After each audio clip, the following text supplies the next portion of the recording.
Drill, baby, drill. But what are we actually drilling? So obviously we're drilling oil and natural gas. But if you really zoom into the US's energy mix, there's one barely used source that's getting new attention. The new Department of Energy secretary said it's a tremendous potential energy source. And while Trump is cutting support for most renewable energy sources, it's one of the few he still supports, along with Democrats. I strongly support deploying geothermal energy on federal lands. So here's why some people in the industry are getting excited. A renaissance for geothermal. Geothermal power is relatively simple. If you go deep underground, the earth is hot. So if you add some water, you can make that water hot too.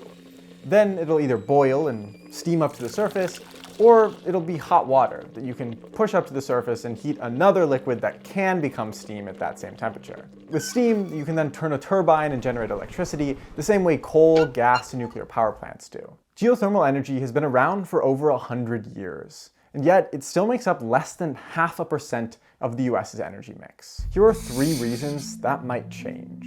First, costs are going down, and new regions are finally becoming feasible to develop. From the first wells that we started drilling in Nevada and Utah to the current wells that we're drilling today at those sites, we've dropped our drilling time by 70%, and we've dropped our drilling costs by 50%. Through their innovations in fracking, oil and gas companies have drastically reduced the cost and time it takes to drill new wells, including geothermal ones. Second, geothermal is one of the only renewables that the Trump administration supports. While Trump ordered a pause on renewable funding from the Inflation Reduction Act, which has since been blocked by a federal judge, when he declared a national energy emergency, he directed agencies to use emergency powers to accelerate energy production from sources like oil, gas, and geothermal. And third, geothermal serves as a perfect transition for workers from the oil and gas industry into renewables, since both are fundamentally drilling holes to get things from underground. In addition to costs, geothermal faces earthquake risk. Korean researchers believed small tremors from a geothermal drilling project caused a 5.4 magnitude earthquake in South Korea in 2017,